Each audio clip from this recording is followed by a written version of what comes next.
Hi guys, and welcome to Bedtime History Relaxing. Tonight we step carefully off a creaking gangplank into New York City in the year 1905, where the air is thick with salt smoke and the restless promise of something better. The harbour stretches before you, crowded with ships that seem to press shoulder to shoulder, each one carrying stories, hopes, and more than a little fear. You pause for a moment, just long enough to take it in, though not long enough to feel steady. Because here is the truth gently delivered. You probably would not last very long without learning to move quickly. So before you get comfortable, take a moment to like the video and subscribe, but only if you genuinely enjoy what I do here. And if you feel like it, share where you are in the world and what time it is as you listen. It is always comforting to imagine this quiet connection stretching across different nights. Now dim the lights. You step forward with the others, your shoes meeting the damp wooden planks of the dock. The surface feels slightly uneven beneath your feet, worn down by thousands of arrivals before you. Around you, voices rise and fall in a dozen different languages. Some are sharp and urgent, others low and cautious. You do not understand most of them, but you understand the tone. Everyone is trying to figure out what comes next. A widely accepted historical record tells us that in the early 20th century, New York Harbor was one of the busiest entry points for immigrants in the world, with millions passing through places like Ellis Island each decade. You feel that truth in the press of bodies around you. You are not alone, not even close. A man brushes past you carrying a small trunk, the corners scuffed and the handle wrapped in cloth. You notice how tightly he grips it, as if everything he owns and everything he is depends on that one object. Nearby, a woman adjusts a shawl around her shoulders, pulling it closer against the breeze that rolls in from the water. The wind carries a mix of scents: salt, coal, smoke, damp rope, and something faintly metallic. You breathe it in, and it feels unfamiliar. A curious detail that does not always make it into the main story is that many newcomers arrived with very little luggage, sometimes only what they could physically carry. Some even pinned important documents inside their clothing for fear of losing them. You find yourself instinctively checking your own pockets just to be sure everything is still there. Ahead, the dock opens into a wider space where officials move with practiced efficiency. Their uniforms stand out against the more muted tones of the crowd. You watch as people are directed into lines, their movements guided by gestures and short commands. There is no time to hesitate. If you pause too long, someone behind you will nudge forward, not out of rudeness but necessity. Historians still argue whether the experience of arrival was more overwhelming or more hopeful for most immigrants. Standing here, it feels like both at once. The energy is undeniable, but so is the uncertainty. You shuffle forward step by step until the wooden dock gives way to solid ground. The change is subtle, but you feel it immediately. The firmness beneath your feet carries a different kind of weight. This is not a place you pass through. This is a place you must now navigate. To your left, you catch your first glimpse of the city itself. Buildings rise in layers, some taller than anything you've ever seen.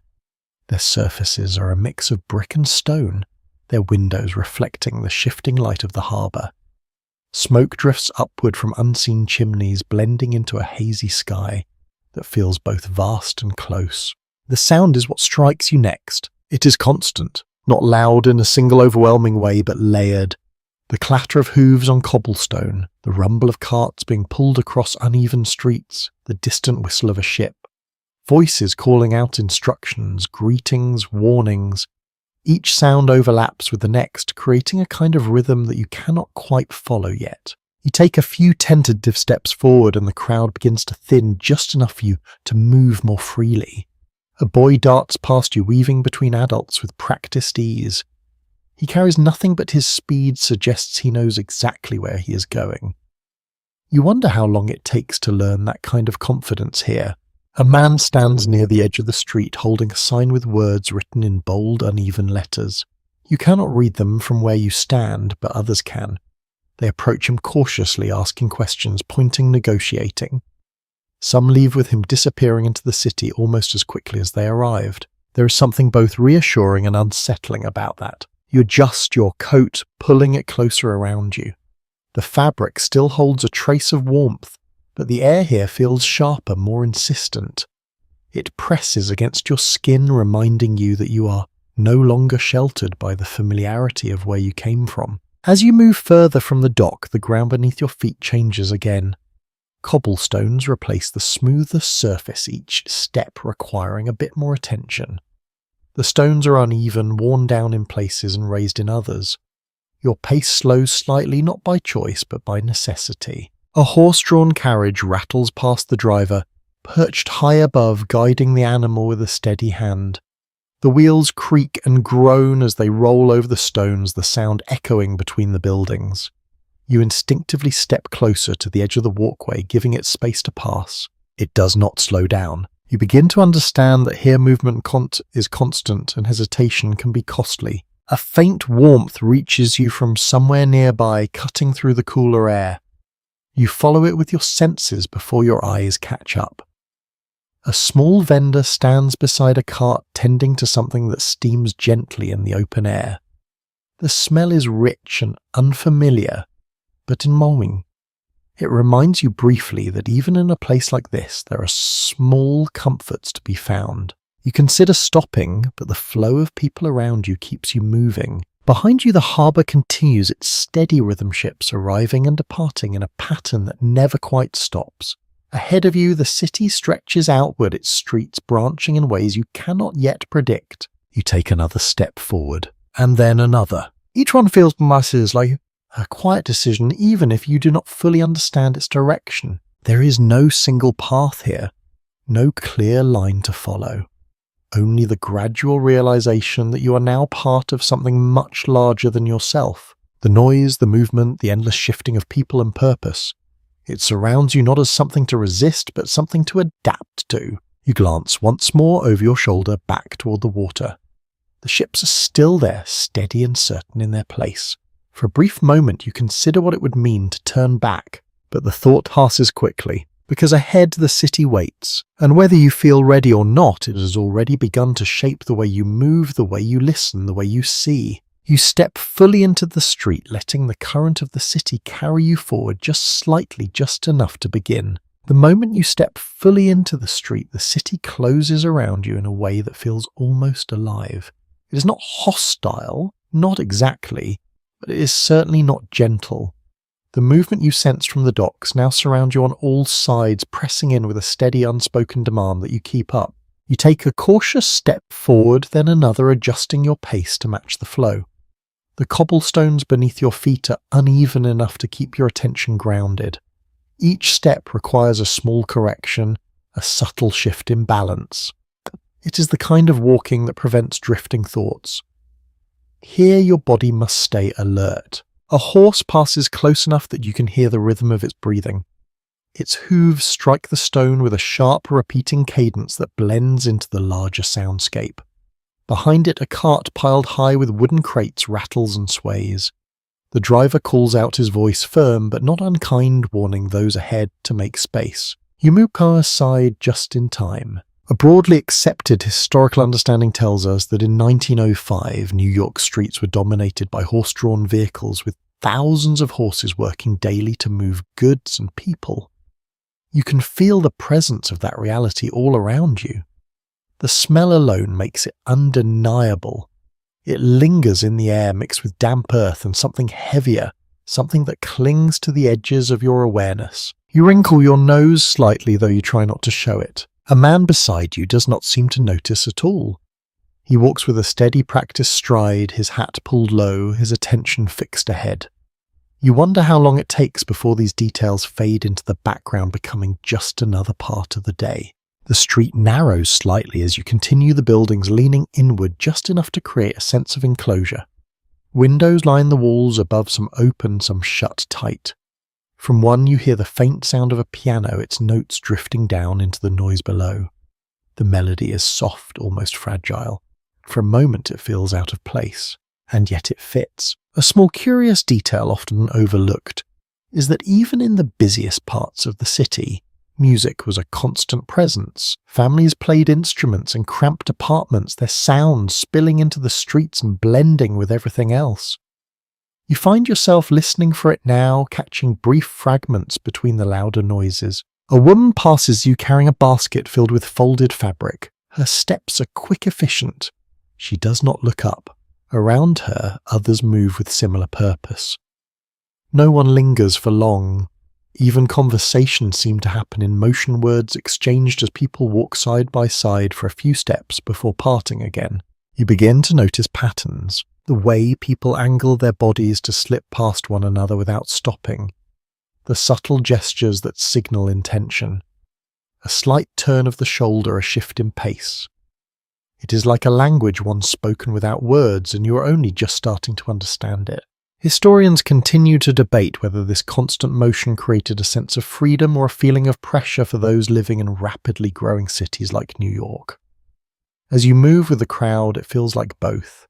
There is energy here, undeniable and almost thrilling. But there is also an undercurrent of urgency that never quite fades. A sudden shout pulls your attention to the side. Two men stand near a cart, their voices raised in what seems to be an argument over payment. Their hands move as they speak, sharp gestures cutting through the air. A small group gathers nearby, not to intervene but to watch. The moment stretches, then breaks just as quickly. One man turns away shaking his head, while the other resumes unloading crates as if nothing had happened. The crowd absorbs the instant without pause. You continue forward your steps, becoming slightly more confident. Not because the street has grown easier, but because you are beginning to anticipate its rhythm. You glance ahead and see a crossing where several streets meet. The flow there is more complicated streams of movement intersecting at uneven angles. For a brief moment you hesitate. Then you step in. The experience is immediate and overwhelming. A carriage passes from your left, a group of pedestrians cuts across from your right, and somewhere behind you a voice calls out again. You adjust, pivoting slightly, your path shifting in response to those around you. It is not graceful, but it works. You make it through. On the other side, you pause just long enough to take a breath. The air feels warmer here, trapped between the buildings, carrying with it the layered scents of the street. Cooked food, damp wood smoke, and the ever-present trace of animals. A boy stands near the corner holding a stack of newspapers. He calls out headlines in a voice that is surprisingly strong for his size. The words come quickly practiced, designed to catch attention. A few people stop exchanging coins for a paper, then move on without breaking stride. An interesting and somewhat unexpected detail is that newsboys like him were a common sight, often working long hours to earn small amounts of money. Some became remarkably skilled at drawing in customers, their voices cutting through even the busier streets. You watch him for a moment, noticing how he scans the crowd, choosing who to call out to, adjusting his tone depending on who passes by. There is strategy in it, a kind of quiet calculation. You move on. The street begins to widen again, opening into a space that feels slightly less compressed. The buildings here are taller, their facades more detailed. You catch glimpses of signs hanging above doorways, and some painted, others carved. The words are clearer now, though not all of them are familiar. A group of workers emerges from one of the buildings, their clothes marked with dust and wear. They speak to each other in low voices, their movements slower than those around them. There is a heaviness in the way they walk, a fatigue that settles into their posture. You pass them, and for a moment your pace slows to match theirs. Then the current of the street pulls you forward again. You begin to realize that this city does not move at a single speed. It shifts constantly, speeding up, slowing down, adjusting in ways that are not always predictable. And you, whether you intend to or not, are becoming part of that motion. The sounds no longer feel as separate as they did before. They blend together, forming a kind of background that you can move within. The sharp edges soften slightly, not because they have changed, but because you have. You glance ahead once more. The street continues stretching forward into more noise, more movement, more of everything you are only beginning to understand. And without quite deciding to, you keep walking, you keep moving. So the rhythm of the street begins to change again, almost without warning. The wide flow of traffic narrows into a side street that feels more enclosed, more intimate, though not necessarily quieter. The sounds here are different, less about movement and more about presence. Voices linger longer. Doors open and close more frequently. The air feels thicker, as if it has less room to escape. You step into this new space with a slight adjustment in pace. The buildings rise close together on either side of you, their brick walls worn and darkened by time and soot. Windows stack one above another in repeating patterns, some with laundry hanging loosely between them. Shirts, sheets, and small pieces of cloth sway gently, catching what little breeze manages to slip through the narrow gap above. A well-established historical observation notes that tenement housing was the dominant living arrangement for many working-class New Yorkers in the early 20th century, often accommodating multiple families within spaces originally designed for far fewer people. You can feel that density here, not just in the structures themselves, but in the life that spills out from them. A door opens suddenly to your right. A woman steps out, carrying a metal bucket, her movements efficient and unhurried. She pauses just long enough to glance up and down the street before continuing toward a shared water source further along. Her expression is neutral focused, as if this routine has been repeated so many times it no longer requires thought. You notice how the doorway behind her does not close completely. Inside, shadows shift. You catch a glimpse of a narrow hallway dimly lit with more doors branching off into spaces you cannot fully see. The air that drifts out carries a mixture of scents: cooked food, damp fabric, something faintly sour, and something else you cannot quite identify. You move on, but the impression stays with you. A small lesser-known detail is that many tenement buildings lacked proper ventilation, which meant that odours and heat often lingered, especially during warmer months. Even now, in the relatively cool air, you sense how easily the atmosphere here can become heavy. Further down the street, a group of children gathers near a stoop. They are engaged in a game that seems to involve both shouting and laughter in equal measure. One of them spots you and pauses briefly, curiosity flickering across their face before returning to the game without hesitation. Their energy feels different from the adults around them. It is lighter, less burdened, and though not entirely free of awareness. You notice how they keep to the edges of the street, instinctively avoiding the paths where carts and passers-by might interrupt their play. Even here, in moments of leisure, there is an understanding of the space they occupy. Scholars continue to examine whether growing up in such crowded environments fostered resilience or imposed lasting strain on children. Watching them now, it seems like both possibilities exist at once. You step carefully around them, your attention drawn upward as a voice calls out from above. A woman leans out of a window several floors up, her arm resting against the frame. She speaks down to someone on the street in a tone that carries both familiarity and urgency. The words themselves are not entirely clear, but the connection is. This is how communication travels here, not through quiet private exchanges, but across open air between windows and doorways woven into the fabric of daily life. A man emerges from another building, adjusting his jacket as he steps into the street. He pauses to light a cigarette, shielding the flame with his hand. For a moment, the small glow stands out against the muted tones of the surroundings. Then it fades into the larger scene. You notice how little space there is between one life and another. Through an open window, you glimpse a table set for a meal. Through another, a figure bent over some kind of work, hands moving in steady repetition. Each fragment offers a brief look into a world that exists just beyond your reach, close enough to see but not to enter. You continue walking your steps, slowing slightly as the ground becomes more uneven. Patches of dampness mark the cobblestones here, reflecting faint light in irregular shapes. You step around them instinctively, though you are not entirely sure what has caused them. A widely accepted fact is that sanitation in many parts of the city during this period was inconsistent at best, with waste often accumulating in streets and alleys. You do not need to be told this. The evidence is present in subtle ways, in the way people choose their paths, in the careful placement of each step. A faint sound reaches you from deep within one of the buildings. It is rhythmic, almost mechanical. You pause for just a moment listening. The sound continues steady and persistent. It could be sewing or some other form of small-scale work carried out within the home. A quirky and often overlooked detail is that many families supplemented their income by taking in piecework, producing garments or goods from within their apartments. The boundary between home and workplace was often blurred beyond recognition. You imagine the hands behind that sound, working, pausing, then working again. The street narrows further ahead, funneling you toward a small courtyard that opens unexpectedly between the buildings. The space feels slightly different, not because it is larger, but because it is shared in a different way. Here the movement slows. A few people stand talking in low voices. A child sits on the ground tracing patterns in the dust with a small stick. The walls around the courtyard rise high, enclosing the space in a way that softens the outside noise.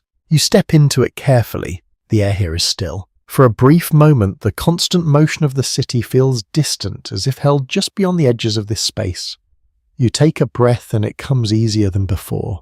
Then gradually the sounds return. A door creaks open, a voice calls out, footsteps echo lightly against the walls. The city does not disappear, it simply shifts. You move toward the far side of the courtyard, where another narrow passage leads back into the street. As you step through, the noise rises again, familiar now in a way it was not before. You glance back once, just briefly. Then you continue forward, carrying with you the sense of how closely lives are woven together here. Not just side by side, but layered, overlapping, connected in ways that are both visible and unseen. And as you walk on, you begin to understand that space in the city is not measured only in distance, but in how many lives it can hold at once. You leave the enclosed courtyard behind, stepping back into a street that feels slightly wider, though no less alive. The light has shifted while you are inside. It is no longer the muted grey of early morning, but something brighter, clearer, though still softened by the haze that lingers over the city. The day is fully beginning now. You notice it first in the change of pace. What was once a steady flow has become more purposeful. People move with clearer direction, their steps faster, their paths more defined. There is less wandering, less hesitation. The city has woken up and it expects you to do the same. A commonly recognized detail of urban life at the time is that many working-class residents began their day at dawn or earlier, aligning their routines with long labor hours that left little room for rest. You can feel that structure taking hold around you. It is not announced, but it is understood. You follow the movement instinctively, letting it guide you deeper into the rhythm of the morning. A bakery door stands open ahead, and as you pass, a wave of warmth reaches you. The scent is immediate and comforting. Fresh bread, slightly sweet with a hint of something toasted. For a moment, it cuts through everything else. The noise fades just a little, replaced by something softer. Inside, figures move quickly behind a counter that gives their hands dusted with flour. Loaves are stacked in uneven rows, their crusts golden and firm. A small line has already formed, each person waiting with quiet patience. An interesting and often overlooked note is that bakeries like this were essential to daily life, especially in immigrant neighborhoods where bread formed a central part of the diet. You watch as coins are exchanged, bread wrapped in paper, and then carried out into the street as if it was something precious. You consider a step inside, but the movement of the street carries you onward. A man passes you holding a metal lunch pail, its surface worn smooth from use. He walks quickly, his gaze fixed ahead as if every second matters. Around him, others carry similar items, bags, bundles, tools. Each object tells a small part of the same story. Work is beginning. There is a quiet understanding among those moving beside you. No one speaks it aloud, but it is there in the way shoulders square and the way steps fall into steady patterns. The day has a shape, and everyone is fitting themselves into it. Some historians have long discussed whether this kind of structured routine brought stability or simply reinforced the pressures of industrial life.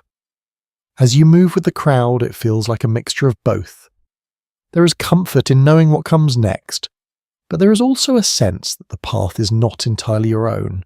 You cross another intersection, this one busier than the last.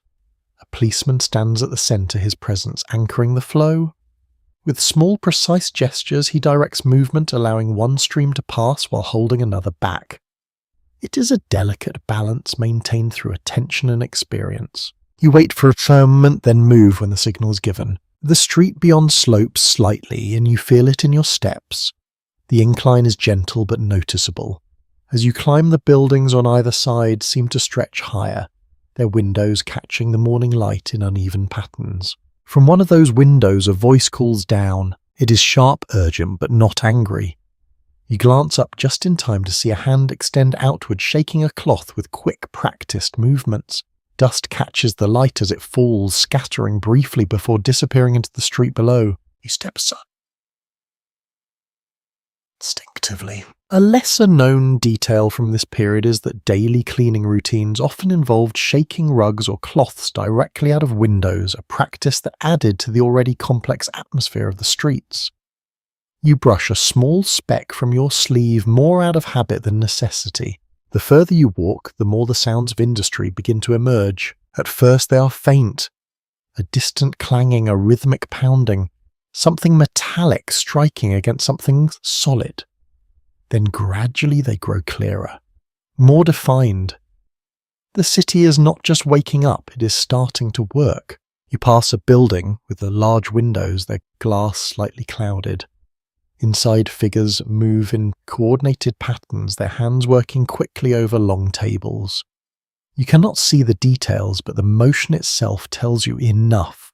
This is not casual activity, this is production. You slow your pace just slightly, watching as one worker pauses to stretch their back before returning immediately to the task. There is no wasted movement, everything has a purpose. A well-documented aspect of this era is that factory work often demanded long hours with minimal breaks, shaping the daily lives of countless individuals across the city. You feel a quiet weight settle into your awareness as you take this in. Not heavy exactly, but present. A cart rolls past you, this one loaded with materials that you cannot fully identify. The driver sits low, guiding the horse with small adjustments of the reins. The wheels leave faint tracks in the dust, marking a path that will soon be covered by others. The street feels more organized here, though, no less busy. Movement follows clearer lines. People enter buildings with purpose, disappear inside, and are replaced by others moving in the opposite direction. You begin to notice how time itself seems to take shape in these patterns. There is a beginning to the day, and you are in it. A young woman walks beside you for a few steps, her pace matching yours. She adjusts the cuff of her sleeve, smoothing it with careful attention. For a brief moment your eyes meet and there is a shared acknowledgement, not of familiarity but of presence. Then she turns, stepping towards a doorway, and is gone. You continue on. The light grows stronger, casting sharper shadows across the street. The air feels slightly warmer now, though still touched by the coolness of the earlier hours.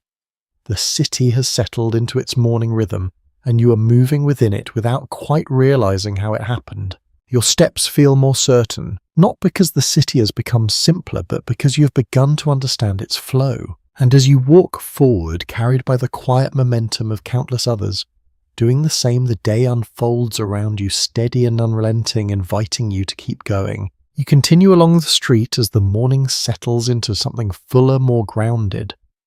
The sharp edge of early movement softens, slightly replaced by a steadier rhythm that feels almost predictable. Not slow, never slow, but consistent enough that you can begin to notice the details between steps. A new scent reaches you before you see its source. It is layered, warm, and unmistakably tied to food. Not just bread this time, but something broader. Cooked meat, vegetables, spices you cannot immediately name. It drifts through the air in waves, sometimes strong, sometimes faint, depending on how the breeze shifts between the buildings. You follow it without quite deciding to. The street opens into a space that feels less like a thoroughfare and more like a gathering point. Stalls line both sides their surfaces, crowded with goods arranged in careful if slightly uneven displays. Wooden crates hold fruits and vegetables, their colours standing out against the muted tones of the street.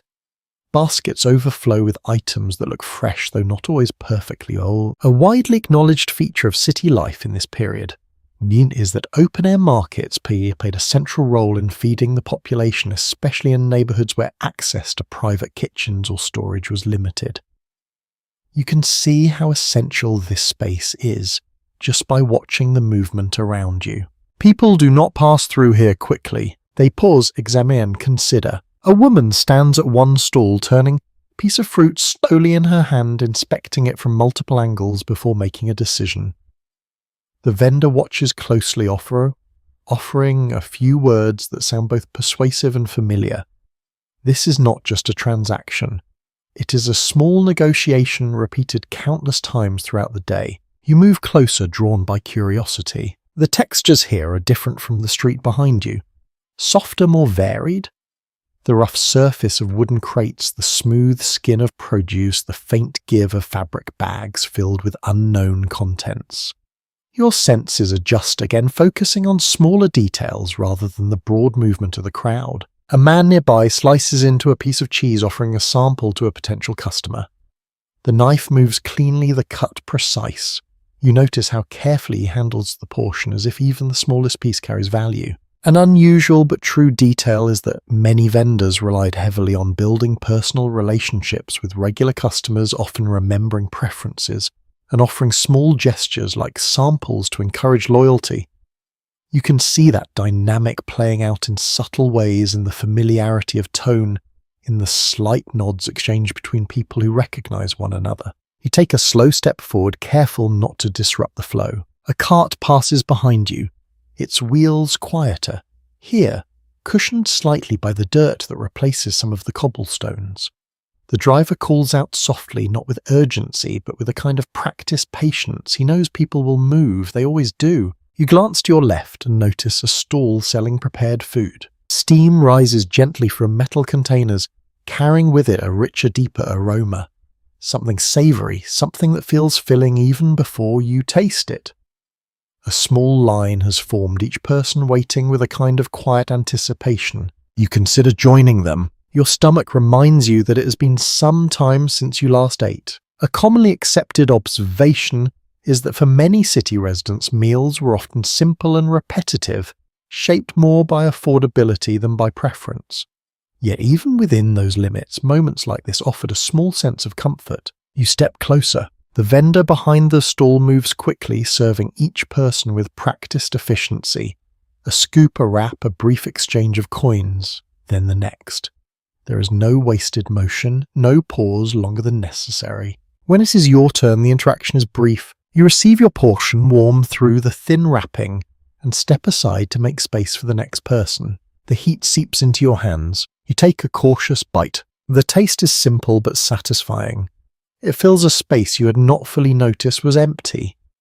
Around you, others eat in similar silence, standing or leaning against nearby surfaces, their attention focused on the moment rather than the movement of the street. You find a place near the edge of the market, just enough to pause without being in the way. As you eat, you watch. The patterns here are different, but no less structured. People arrive, select purchase and leave. Some linger, others do not. Conversations rise and fall, overlapping without ever fully merging. There is a rhythm to it. Researchers still discuss whether these markets served primarily as economic hubs or as social centres where community ties were strengthened. Standing here, it feels like both roles exist at once, layered together in ways that are difficult to separate. A child tugs at an adult's sleeve nearby, pointing toward a stall with something sweet. The adult hesitates, then gives a small nod. The exchange that follows is quick, but the expression on the child's face lingers longer, a brief moment of quiet satisfaction. You finish your meal, slowly letting the warmth settle. The air shifts again as you step away from the stall, the richer scents fading back into the broader mixture of the city.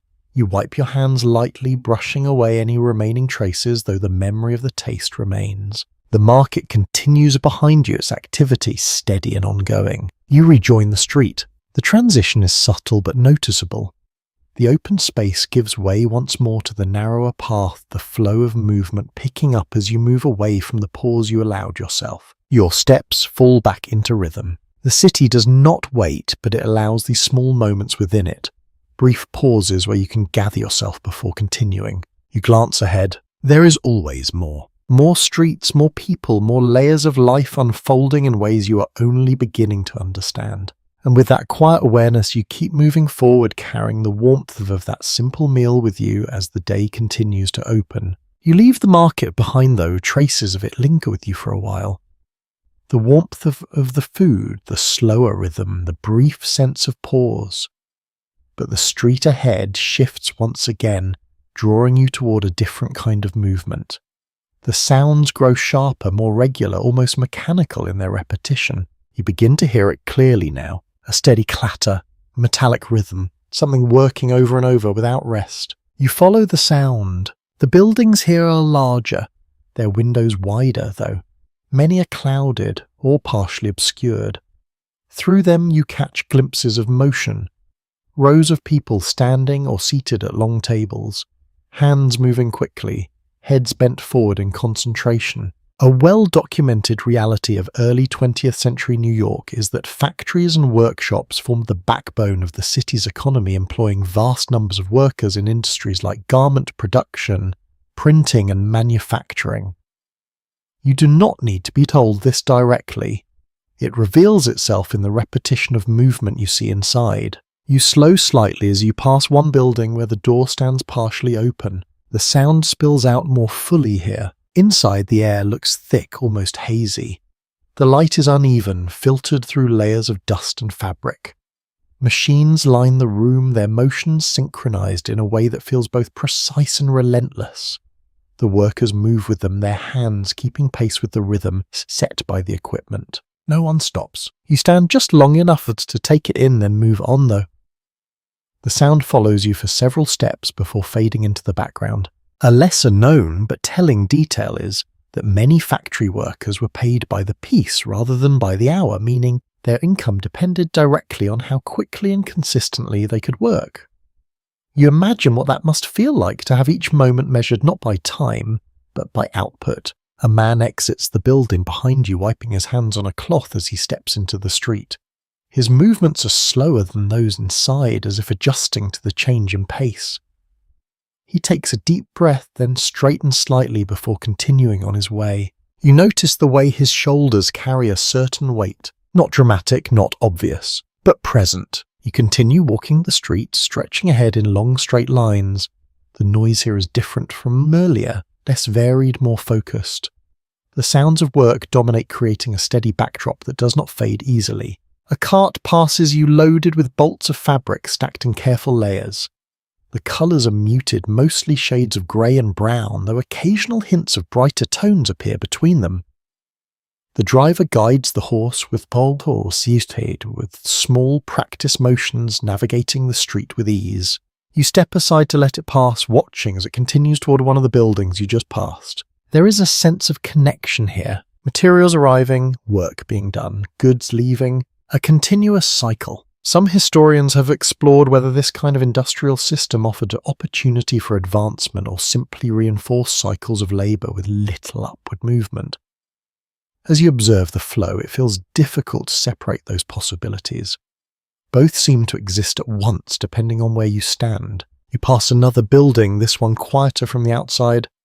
The windows are open just enough for you to hear voices inside, not loud, not hurried, but steady. You catch the sound of conversation mixed with the softer rhythm of handwork. Curiosity slows your steps again. Through the window, you see a smaller room less crowded than the factory before. A few people sit close together, working on what appears to be detailed stitching. Their movements are precise, careful, requiring attention rather than speed. An interesting and often overlooked aspect of the time is that not all labour took place in large factories. Many smaller workshops operated in quieter spaces, focusing on skilled work that demanded a different pace. You can see that difference clearly here. The atmosphere feels more contained, still demanding, but in another way. You move on. The street widens slightly, allowing more light to reach the ground. The sun now sits higher, casting clearer shadows that stretch across the path ahead. The air feels warmer, though still touched by the lingering coolness of the morning. Workers continue to move in and out of buildings, their patterns forming a kind of quiet choreography.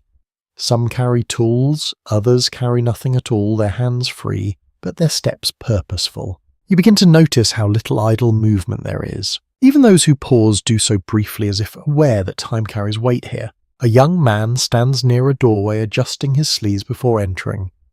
He takes a moment, just a moment, to steady himself.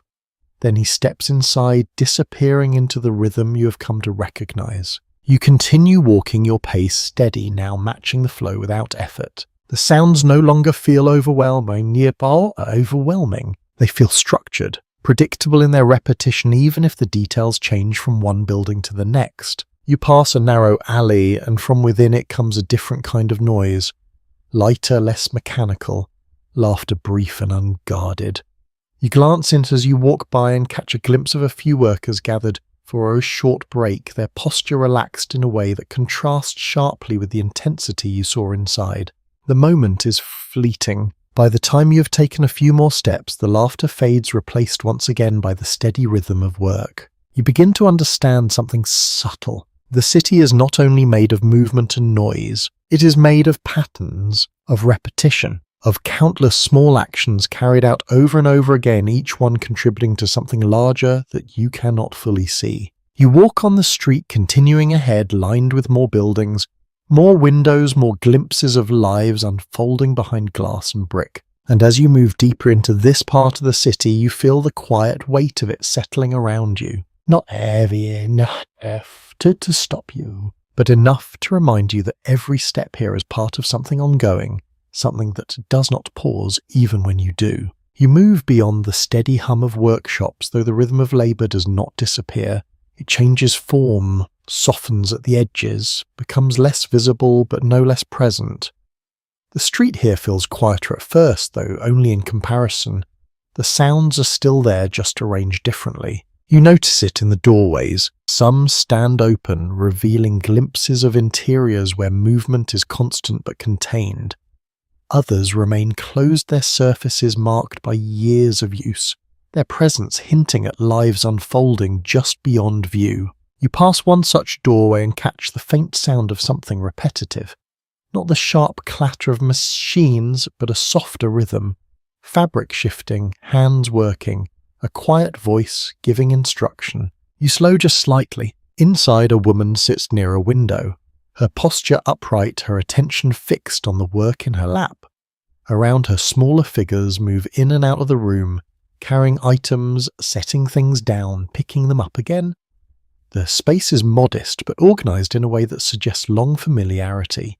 A broadly recognised historical insight is that many women in 1905 New York contributed significantly to both household management and income generation, often balancing domestic responsibilities with paid or piecework done at home. You can see that balance here, though it is not labelled as such. It simply exists. The woman pauses, briefly lifting her hands to inspect what she has completed. Her movements are careful, practiced. There is no wasted motion. After a moment, she returns to the task without hesitation. You move on, though the image stays with you. A small lesser-known detail is that some families turned entire rooms into informal workspaces, with tables, chairs, and even beds temporarily repurposed to support whatever labour was needed that day. The boundaries between rest and work were often fluid, shifting as circumstances required. You begin to notice how many windows show signs of similar activity. Not identical, but related. In one, a figure leans over a table covered in cloth. In another, someone stands near a stove stirring something slowly while glancing toward a nearby pile of garments. Each scene offers only a fragment, but together they form a pattern. You pass a woman carrying a basket filled with folded items, her grip steady despite the weight. She walks with purpose, her steps measured, her attention fixed ahead. There is a quiet strength in the way she moves, not dramatic but deeply rooted. You find yourself matching her pace for a few steps. Then she turns down another street and the connection dissolves. Some researchers have examined whether the contributions of women in this period were fully recognised at the time or largely overlooked in broader narratives. As you move through this space, it feels clear that much of this work exists just beneath the surface, essential but not always visible in the larger story of the city.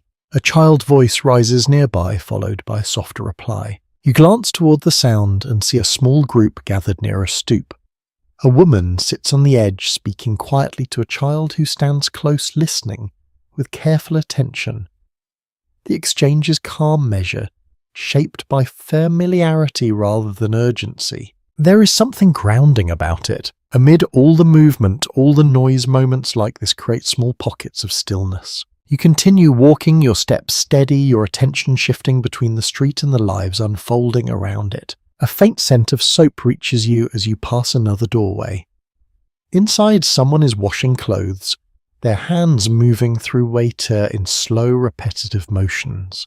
The fabric rises and falls, dripping slightly before being wrung out and set aside. An interesting and often overlooked aspect of daily life is that laundry was typically done by hand, requiring time, effort, and physical strength. You can see that effort in the way the person's arms move, in the slight pause between each motion. It is work that leaves no visible trace once completed, and yet it is necessary. You step around a small puddle, your attention briefly drawn to the way light reflects off its surface. The reflection is imperfect, broken by ripples and small disturbances, but it still captures a fragment of the world above. You look up. The buildings here feel closer together again, their height creating a narrow channel of sky. The light filters down, unevenly shifting as you move. A voice calls out from above, followed by a brief exchange between two unseen figures. The conversation is short, practical, and then it ends. The window closes and the sound fades. Communication here feels immediate, direct, shaped by proximity. You pass a small shop where a woman stands behind a counter arranging items with careful precision. The space is modest but tidy. Each object has its place. You notice how she adjusts something slightly, then steps back to observe, ensuring everything is as it should be. There is a quiet pride in the gesture. You continue on the street, gradually opening into a slightly wider path. The movement increases again, though it feels different from before. Less hurried, more varied. You begin to understand that work in this city is not confined to a single place or form. It exists everywhere. In homes, in shops, in small interactions that might easily be overlooked if you are not paying attention. And as you walk forward, you carry that awareness with you, not as something heavy, but as something steady. A reminder that beneath the larger movements of the city, there are countless smaller efforts shaping each day, each one essential in its own quiet way. You take another step, then another, and the street continues unfolding gently ahead. You continue along the street and gradually your attention shifts again. The patterns of work and routine remain, but something lighter begins to weave through them. A different kind of movement, less structured, more unpredictable. You notice it in the way figures dart between adults, children. They appear almost suddenly, as if emerging from the edges of the city rather than from any single place. One runs past you, quick and sure-footed, weaving between legs and carts with a kind of instinct that seems learned rather than taught. You step slightly aside, giving space. A widely recognized aspect of urban life in this era is that children were a constant presence in public spaces, often spending much of their day outdoors due to crowded living conditions inside tenements.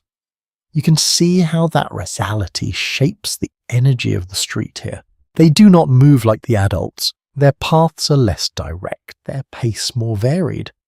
They pause, change direction, gather, disperse. Their attention shifts, quickly drawn from one thing to another without hesitation. A group forms near a corner, their voices rising in a mix of laughter and quick exchanges. You cannot follow every word, but the tone is unmistakable. Play negotiations, small disagreements that resolve almost as quickly as they begin. You slow your steps just enough to observe without interrupting. One child draws a rough shape on the ground with a piece of chalk while another watches closely, waiting for their turn. The lines are uneven but deliberate. The game that follows is structured in a way that feels both spontaneous and practiced. A curious and often overlooked detail is that many children created their own games using whatever materials were available, turning the street itself into a shared space for play. You can see that creativity here in the way the environment becomes part of the activity. A ball rolls past your foot. You pause, then gently nudge it back toward the group. A brief glance of acknowledgement is exchanged, then the game continues without interruption. You move on. Further along, the atmosphere shifts slightly again. The children here are older, their movements more measured, though still carrying that underlying energy. Some carry small items, bundles of newspapers, baskets, tools that seem just a bit too large for their hands. A boy stands near the edge of the street, calling out in a voice that carries further than you expect. The rhythm of his speech is practiced, almost musical in its repetition. He watches the passers-by, carefully adjusting his tone depending on who approaches. It becomes clear quickly, this is not play. An established historical insight is that many children in cities like New York contributed to household income, often working as newsboys, messengers, or in small trades. You can see how that responsibility shapes their posture, their attention, the way they engage with the world around them. You pause for a moment, watching as a customer stops, exchanges a coin, and takes a paper. The transaction is quick, efficient. The boy moves on, immediately scanning for the next opportunity. There is no lingering. You continue walking the street, carrying you forward. A pair of children passes you, their conversation low but focused. One gestures with their hands, describing something with careful detail. The other listens, nodding occasionally. There is a seriousness to their exchange that feels different from the playful energy you noticed earlier. It reminds you that not all childhood here is the same. Some historians have explored the question of whether early exposure to work and responsibility accelerated maturity or placed undue pressure on young lives. As you observe these small interactions, it feels like both interpretations hold weight. You step around a small group gathered near a doorway. They are seated on the steps, sharing something between them. Food perhaps, or simply a moment of rest. Their posture is relaxed, their voice is softer. The intensity of the street seems to fade slightly around them, as if this small space offers a brief shelter. You catch a fragment of laughter. It lingers just long enough to be noticed, then blends back into the broader soundscape. A girl stands near a window looking out with quiet attention. Her hands rest lightly on the sill, her posture still. She watches the street in a way that feels observant rather than idle, as if taking in details that others might miss. You wonder what she sees. Perhaps the same patterns you are beginning to notice. The shifting flow, the small moments between larger movements, the way life here unfolds in layers. You continue on your step steady. The ground beneath you feels familiar now, the uneven stones no longer requiring as much conscious attention. Your body has adjusted, finding a rhythm that allows your mind to wander slightly more. You begin to notice how the presence of children changes the atmosphere of the street, not dramatically, but subtly. Their voices add variation to the sound, their movements introduce unpredictability. Their interactions create small moments of pause within the constant flow. A sudden shout draws your attention again, followed by the quick scatter of a group breaking apart only to reform moments later a few steps away. The energy is fluid, adaptable. It mirrors the city itself. You walk on the street, continuing to unfold ahead of you. And as you move through it, you carry with you a growing awareness of how many different rhythms exist here at once. Work and play, responsibility and freedom, structure and spontaneity. All of it woven together, all of it happening at the same time. You take another step forward, then another. The city's motion guiding you without needing to explain itself. You continue forward, and without quite realizing it, the texture of the street begins to shift once more. The buildings remain close, the movement steady, but something in the atmosphere changes. It is subtle at first, carried not in the structure of the place, but in the voices that surround you. The sounds of language begin to cluster. Where before you heard a wide mix blending together, now certain tones repeat more often. Familiar patterns of speech echo from doorway to doorway, window to window, forming a kind of quiet cohesion within the larger noise of the city. You slow your pace slightly, listening. A widely accepted observation among historians is that New York in the early 20th century was shaped by distinct immigrant neighborhoods where people from similar backgrounds settled close together, preserving language, customs, and traditions. You can feel that presence here, not through signs or labels, but through the rhythm of everyday interaction. A man speaks to another across the street, his voice carrying with a cadence that suggests long familiarity. The reply comes quickly, the exchange smooth and unbroken. Even without understanding the words, you recognize the comfort in the way they speak. You pass a small shop, its window filled with goods, arranged in a way that feels intentional though not elaborate. The items are specific, perhaps tied to the needs or tastes of those who live nearby.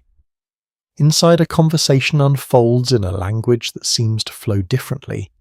Its sounds rising and falling in patterns you are not used to.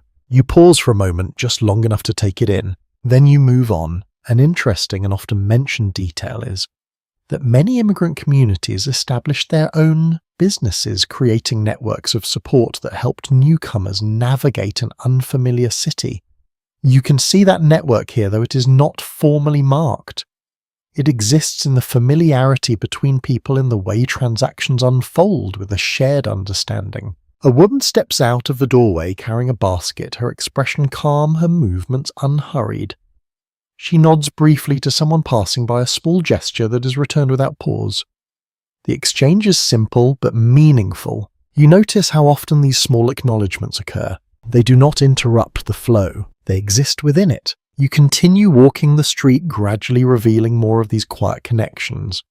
A group stands near a corner, engaged in conversation that seems both casual and deeply rooted. Their posture is relaxed, their gestures expressive. The space around them feels slightly different, as if shaped by their presence. Some scholars have reflected on whether these tightly knit communities eased the transition into city life or created boundaries that were difficult to cross.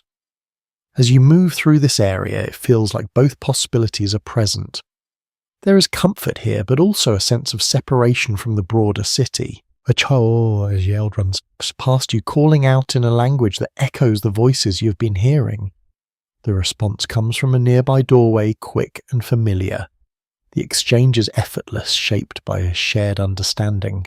You step aside to let them pass. Further along the street narrows slightly and the buildings take on subtle differences. Decorations appear in small ways.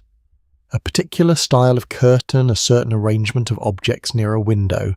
Details that suggest identity without needing explanation. A lesser known but meaningful detail is that many families brought elements of their homeland into their living spaces, preserving traditions through small everyday choices. You catch glimpses of that here in the way spaces are arranged, in the objects that are visible from the street. You continue on, your attention drawn to a doorway where music drifts out softly. It's not the same as the piano you heard earlier. The melody is different, shaped by a rhythm you do not immediately recognize. It carries a sense of distance, of somewhere else, brought into the city's narrow street through sound. You pause briefly, listening. Then you move on, the music fading behind you. A man stands near a cart, arranging items with careful precision. He speaks to a customer in a tone that blends business with familiarity, the conversation moving easily between transaction and casual exchange. You notice how the interaction feels less formal than others you have seen. There is trust here, or something close to it. You pass another shop, this one busier, with several people gathered outside. The voices overlap, rising and falling in a pattern that feels almost rhythmic. The energy is lively, though not chaotic.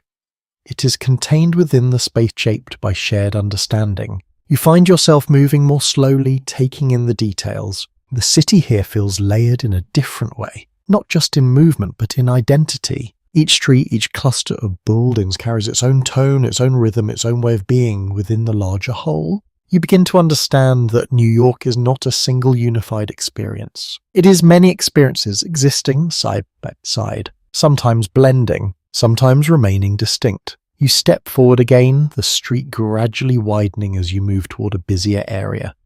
The familiar mix of languages begins to return, the boundaries softening as different groups intersect. The transition is smooth, almost unnoticed, but you feel it. The city expands around you once more, its layers overlapping, its rhythms merging. And as you continue walking, you carry with you a growing awareness of how identity and place are intertwined here, shaping not only how people live, but how they move, speak, and connect within this ever-changing landscape. You drift out of the neighborhood's familiar voices and into a part of the city that feels brighter, louder in a different way.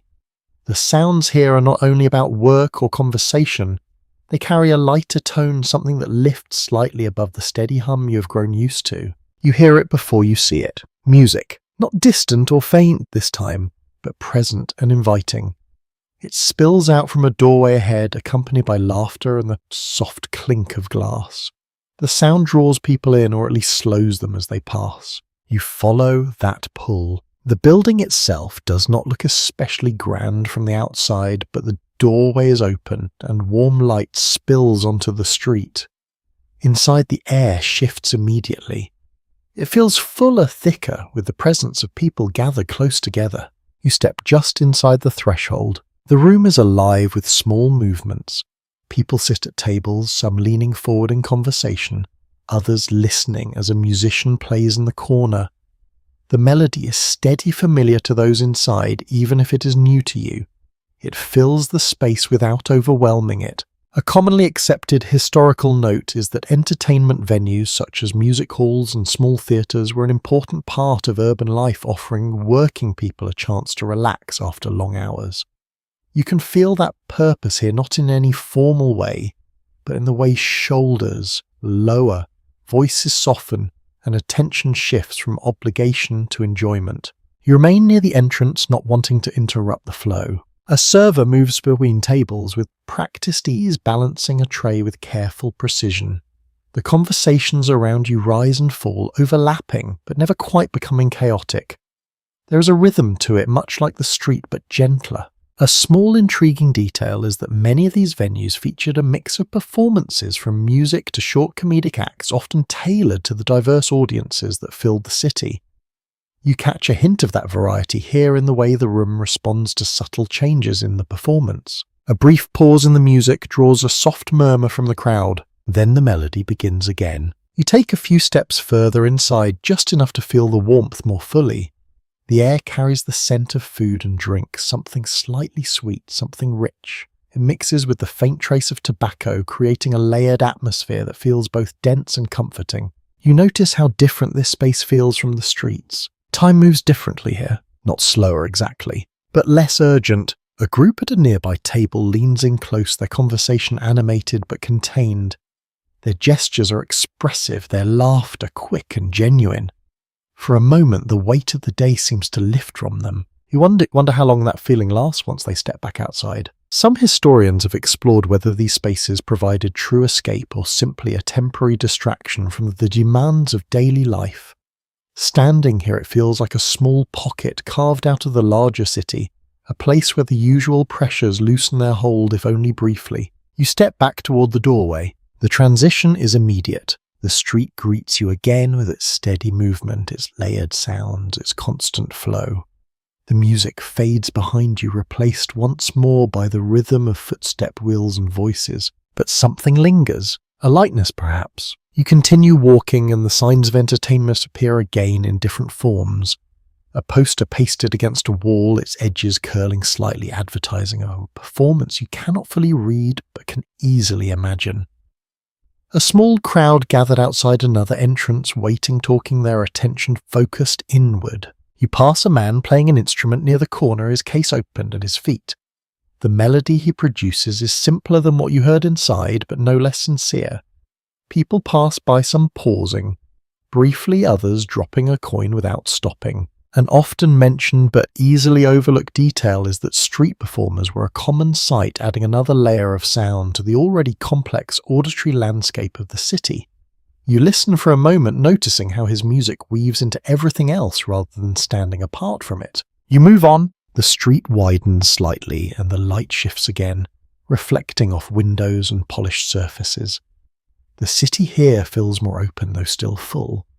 The movement continues, but the energy has changed. It is not only about getting somewhere, it's also about what happens along the way. You pass a small group gathered outside a theatre, their attention fixed on the entrance. Their clothing is slightly more refined, their posture a bit more composed. There is an anticipation in the air, a shared expectation of what is to come. You slow your steps just enough to observe. The doors open and the group begins to move inside, their voices lowering as they cross the threshold. The moment is brief, but it carries a sense of occasion. You continue walking, the scene fading behind you. The city reveals itself in layers once again. Work-home community, and now these spaces of release. Each one connected, each one shaping the rhythm of the day. You take another step forward, then another. The sounds of music and laughter blending back into the larger soundscape as you move on, carrying with you the quiet understanding that even in a place defined by constant motion, there are moments where the pace softens just enough to breathe. You leave the brighter hum of entertainment behind, and as you walk on, the city shifts again in a quieter, more measured way. The sounds do not disappear, but they soften at the edges. Voices lower. Footsteps seem less hurried. Even the air feels slightly different, as if it carries less weight. Ahead, a building stands with its doors open, though the movement around it is calmer than what you have just passed. People enter and exit without urgency, their pace unhurried, their expressions composed. You slow as you approach. The interior is dimmer, lit by softer light that does not spill far beyond the doorway. There is a stillness here that feels intentional, as if it has been carefully maintained despite the city pressing in from all sides. You step inside. The transition is immediate. The noise of the street fades not entirely, but enough that it becomes distant. In its place, a quiet presence settles around you. People sit or stand in small groups, their movements minimal, their voices low. A well-established historical understanding is that places of worship played an important role in urban life during this period, offering not only spiritual guidance, but also a sense of community and stability amid the constant change of the city. You can feel that function here, though it is not announced. It is simply there. You take a few slow steps forward, your shoes making a softer sound against the floor. The space feels larger than it appeared from outside its height, creating a sense of openness that contrasts with the narrow streets you have been walking. A figure stands near the front, speaking in a calm, measured tone. The words are not directed at any one person, but at the space as a whole. You do not catch every phrase, but the cadence is steady, almost soothing. You find a place to pause. The stillness here is different from the quiet moments you have experienced before. It is not a break in activity, but a shift in attention.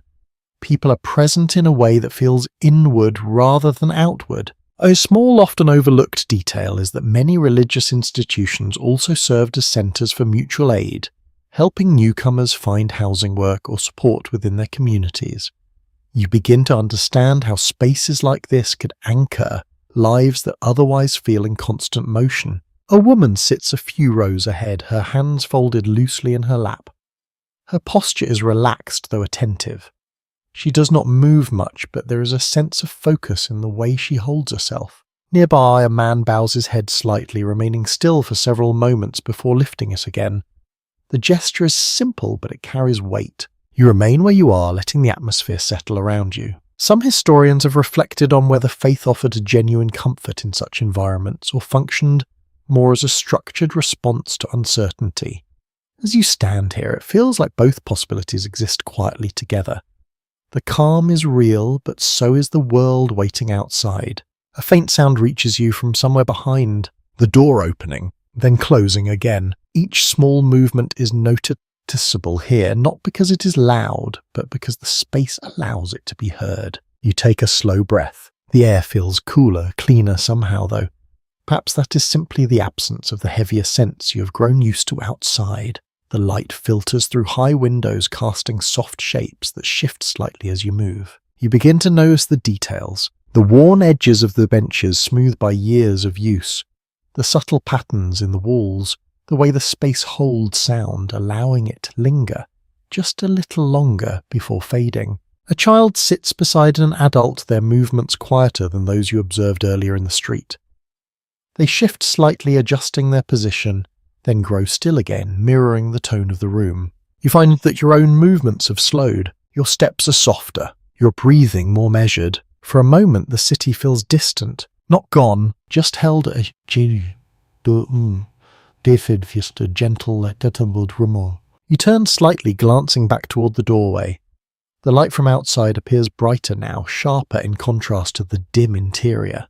Figures pass by, their motion quick, their presence fleeting. You realize how different the pace feels from one side of that threshold to the other. You take a few steps back toward the entrance. The closer you get, the more the outside world begins to return. The sounds grow clearer, the rhythm more familiar.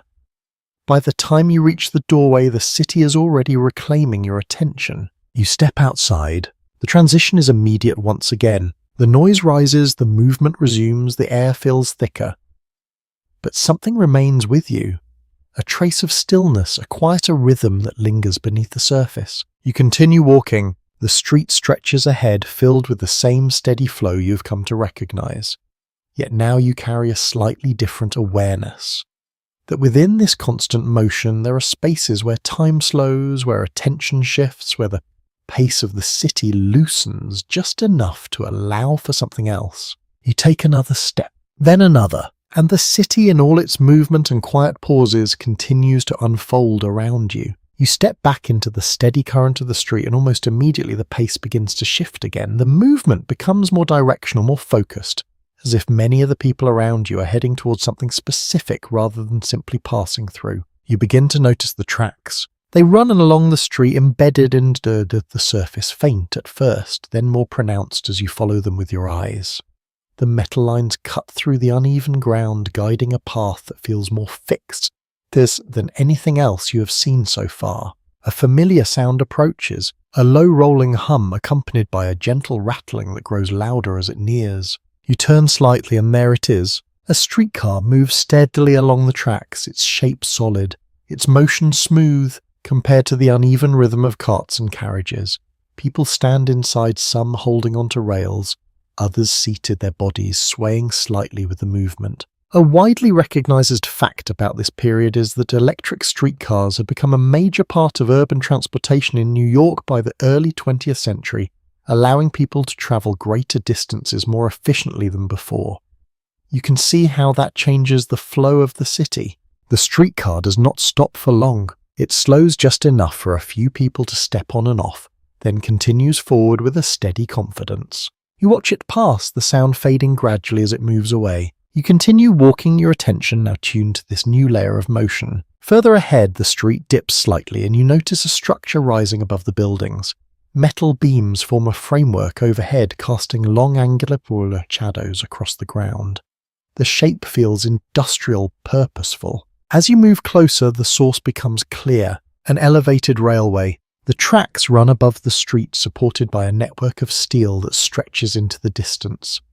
A train approaches its presence, announced by a growing vibration that you feel before you fully hear it. Then the sound arrives, a deep rolling thunder layered with the sharp clatter of wheels against metal. The structure itself seems to hum with the movement, the air around it shifting slightly as the train passes overhead. An interesting detail from the time is that these elevated trains, often called ilesses, were both a marvel of modern engineering and a source of constant noise for those living nearby. You can understand both sides of that reality as you stand beneath it. The sound is intense, but it is also controlled, predictable in its pattern even if overwhelming in the moment. You step slightly away from the centre of the street, giving yourself space as the train continues past. The shadow it casts moves with it, briefly dimming the light before it passes on. The noise lingers for a moment, then fades. You take a breath. The street resumes its usual rhythm, though now it feels layered in a new way. Movement happens not only around you, but above you, creating a sense of depth that you had not noticed before. You continue forward. A man stands near the base of the structure, glancing up briefly as another train approaches in the distance. His posture suggests familiarity rather than surprise. This is part of his daily environment, something he has long since adjusted to. You follow his gaze for a moment, then return your attention to the street. People move with purpose here, many of them aligning their pace with the timing of the transport around them. Some quicken their steps as a streetcar approaches, others weight their bodies angled slightly toward the direction they intend to go. There is a coordination to it, not organised in a formal sense, but shaped by shared understanding. Some scholars have examined how the expansion of public transportation influenced the growth of the city, allowing neighbourhoods to spread outward while maintaining connection to central areas. As you walk through this space, you can feel that expansion in motion. The city is not just dense. It is connected. You pass a small platform where a few people wait, their attention focused on the tracks. Their posture is still but not idle. They are ready to move as soon as the opportunity arrives. A woman adjusts her gloves, smoothing the fabric with careful precision.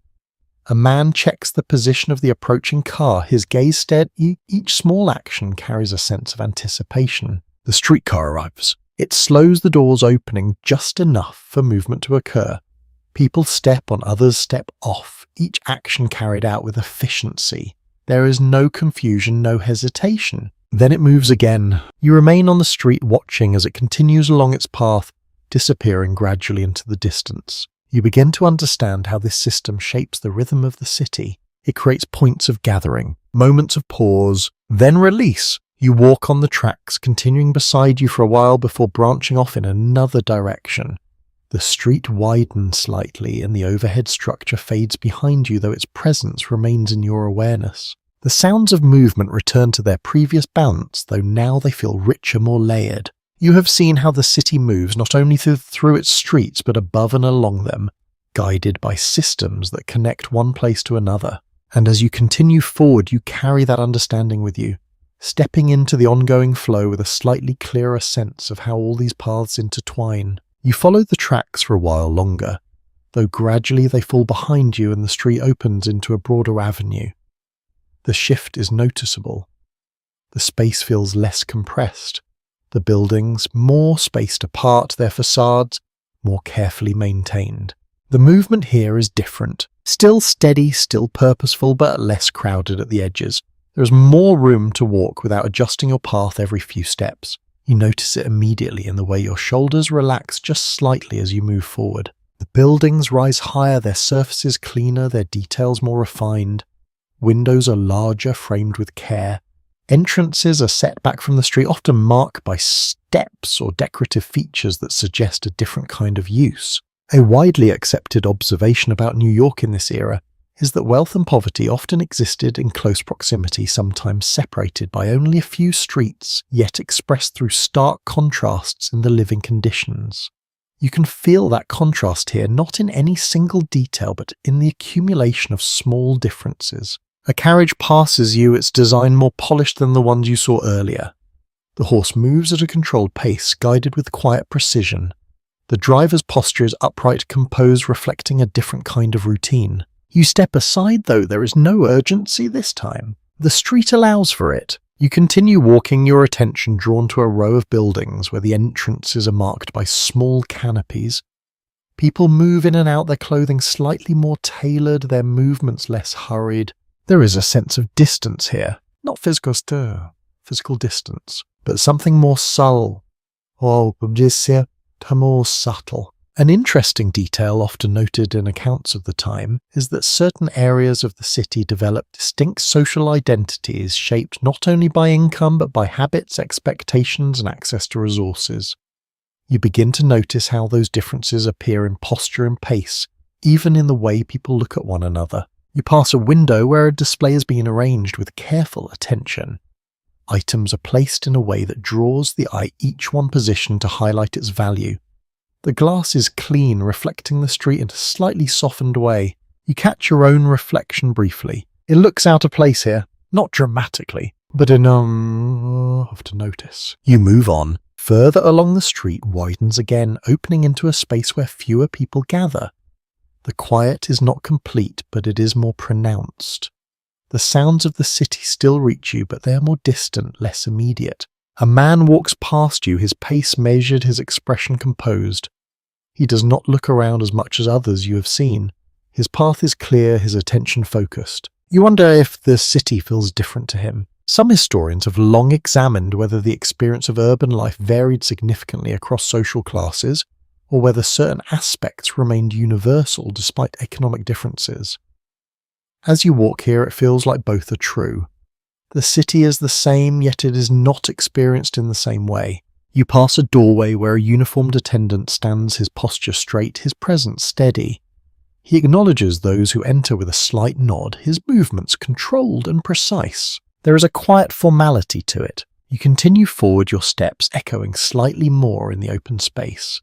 The ground beneath you is smoother here, the unevenness of earlier streets replaced by a more even surface. It changes the way you walk. Your stride becomes more consistent, less cautious. You notice how small adjustments like this shape your experience. A carriage stops nearby and a figure steps out, their clothing carefully arranged, their movements deliberate. They pause, briefly adjusting a glove, then continue toward the building without looking back. The moment is brief, but it carries a sense of separation from the surrounding movement. A lesser known but revealing detail is that even within wealthier areas there were layers of distinction. subtle signals that indicated status often visible only to those familiar with them. You begin to sense those layers, though you cannot fully interpret them. You move on. The street gradually transitions, again the open space narrowing slightly as you approach another area. The sounds grow closer, the movement more varied. The contrast begins to soften the boundaries less defined. You realize how quickly the city changed. One street, one turn, and the entire atmosphere shifts. You glance back briefly, noticing how the quieter avenue recedes behind you, its calm replaced by the more familiar rhythm of the broader city. You step forward. The noise rises again, the movement thickens, the layers of life overlapping once more.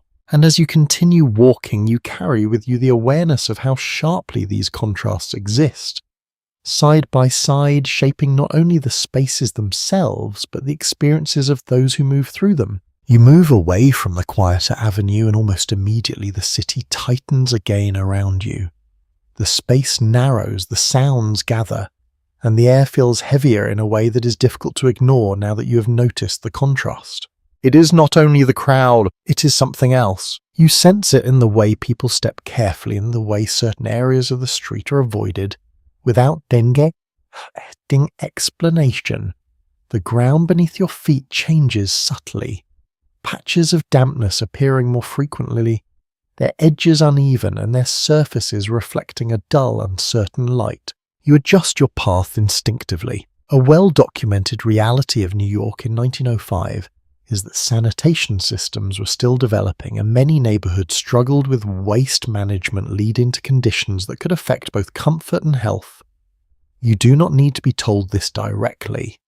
The evidence is present in the environment itself. A cart passes by carrying large containers that emit a faint but unmistakable odor. The driver keeps a steady pace, his expression neutral, as if this task is as routine as any other. People step aside without hesitation, giving the cart space as it moves along its route. You hold your breath for a moment, then release it slowly as the air clears. The street here feels more uneven, not just in its surface, but in its overall sense of order. Small piles of debris collect near the edges, their presence subtle but persistent. You notice how people navigate around them, their movements practiced, requiring little conscious thought. You follow suit. A small, often overlooked detail is that street cleaning crews did operate during this period, but their efforts were not always consistent across all areas, leaving some neighborhoods cleaner than others. You begin to understand how that inconsistency shapes daily experience. You step around a narrow stream of water that runs along the side of the street. Its source is not immediately clear, but its path is. It follows the slight slope of the ground, carrying with it whatever it gathers along the way. You keep your distance. A window above opens, and a brief exchange occurs between two unseen figures. The conversation is short, practical, then ends. The window closes again, leaving only the faint echo of voices behind. Life continues here as it does everywhere else, but the environment adds a layer of awareness that you cannot ignore. Some historians have explored whether the challenges of sanitation contributed significantly to the spread of disease in growing cities, or whether other factors played a larger role. As you move through this space, it feels clear that the environment itself cannot be separated from the lives within it. You pass a small group gathered near a doorway, their conversation low, their posture relaxed despite the surroundings. There is a resilience in the way they occupy the space, and ability to exist within it without being defined entirely by it. You continue walking, your steps measured. A faint scent of something medicinal reaches you as you pass a building with a small sign near its entrance. Inside, figures move quietly, their actions careful and deliberate. You catch a glimpse of shelves lined with bottles, their contents indistinct but organized. An intriguing and lesser-known detail is that access to healthcare varied widely during this time, with some relying on small local clinics or pharmacies that offered limited but essential services. You sense the importance of such places even in passing. You move on. The street narrows further, then opens slightly, then narrows again, creating a pattern that feels almost irregular. The movement of people adjusts accordingly, expanding and contracting with the space. You begin to notice how your own body responds to these changes. Your pace slows in tighter areas, quickens in open ones. Your attention shifts constantly, scanning the ground, the path ahead, the movement around you. The city demands it. A child steps carefully around a patch of uneven ground, their movements deliberate, learned through repetition. You recognize the familiarity in that action. It mirrors your own adjustments, though theirs come more naturally. You continue forward, the sounds of the street blending into a steady backdrop once again. The sharp edges of individual noises soften slightly, merging into a continuous presence that you can move within. You pass another cart, this one quieter, its load covered. The driver nods briefly as you step aside, a small acknowledgement that requires no words. You return the gesture without thinking. The interaction is brief, but it feels connected. A widely recognized aspect of life in such environments is that people developed shared habits and unspoken understandings that allowed them to navigate complex conditions together.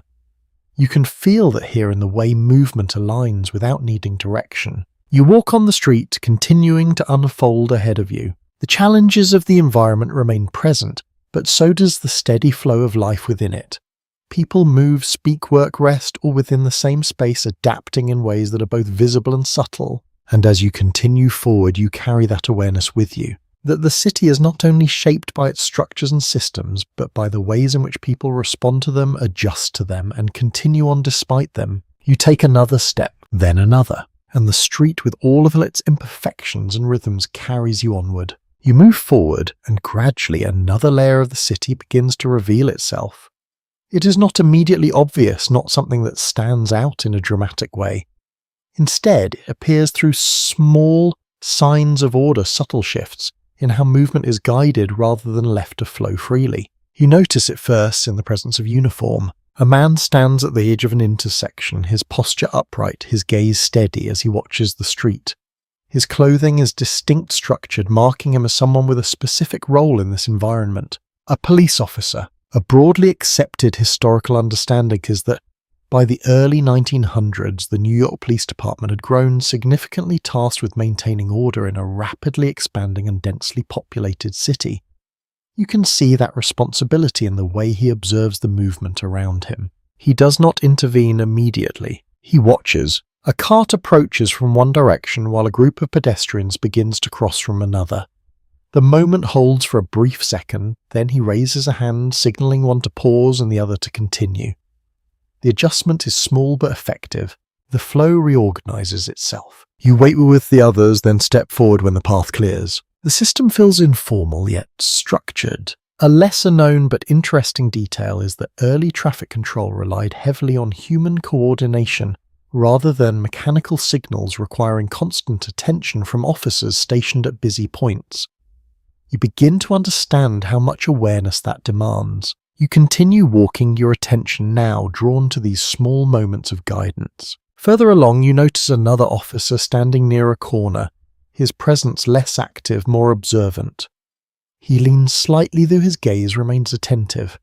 People pass him without hesitation, some glancing briefly, others not at all. There is a quiet familiarity in the interaction. You begin to sense that his presence alone influences behavior even when no direct action is taken. Some historians have examined whether policing during this period was primarily focused on maintaining public safety or controlling the growing and diverse population. As you move through the street, it feels like both aspects are present, woven together in ways that are not always easy to separate. You pass a small group engaged in a conversation that grows slightly louder than the surrounding noise. The tone sharpens, gestures becoming more pronounced. For a moment, the energy shifts. Then the nearby officer takes a few steps closer. He does not speak immediately. His presence alone is enough. The